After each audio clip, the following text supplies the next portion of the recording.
Guys, saya sudah tahu jawaban terkait dengan persoalan di tambang nikel di Raja Ampat. Dari dinamika, dari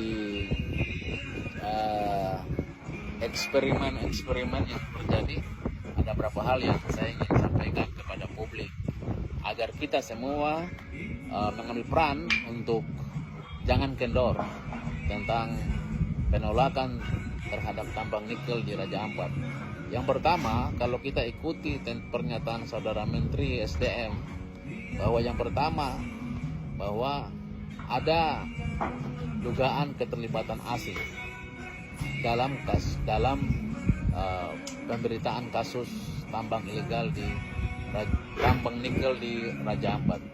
Hal ini menurut saya penggiringan opini untuk menutupi kesalahan pemerintah dalam menjamin perlindungan terhadap lingkungan, ya, sehingga mengarahkan menutupi kesalahan itu dengan mengeksperimenkan bahwa ini asutan pihak asing. Ini sesuatu yang bisa kita tahu sendiri bahwa ini strategi untuk menutupi kesalahan oleh mafia tambang di Indonesia. Yang kedua, pernyataan Saudara Menteri bahwa penutupan pemberhentian sementara untuk akan dilakukan kunjungan untuk pengecekan secara langsung. Hal ini juga sama, bahwa pemerintah dengan tugas dan fungsinya dia lupa bahwa sebenarnya perannya adalah bagaimana menjamin pelaksanaan undang-undang itu dengan baik dan benar, melaksanakan undang-undang itu dengan baik dan benar. Bagaimana undang-undang kehutanan melarang tambang nikel di kawasan atau di wilayah kepulauan, sementara keputusan Mahkamah Konstitusi pun menjamin itu. Tapi kenapa dikeluarkan Kepres dan kenapa kemudian diperbolehkan memberikan izin investasi tambang nikel di Raja Ampat? Yang ketiga, ada pernyataan Menteri yang mengatakan bahwa Pulau Gak itu kan jauh dari Raja Ampat.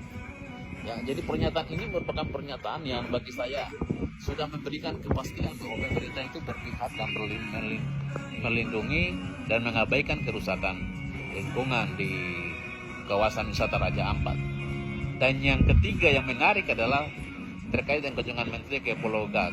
Bayangkan eksperimen inilah yang kemudian menjadi jawaban kita semua, dan saya jamin ini jawaban puncak dari Saudara Menteri.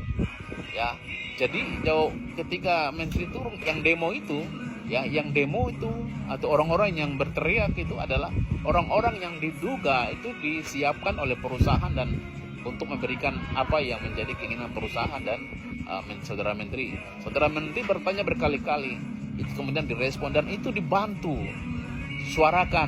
teriakan oleh karyawan-karyawan yang ada di sekitar itu. Jadi eksperimen ini terbukti, guys.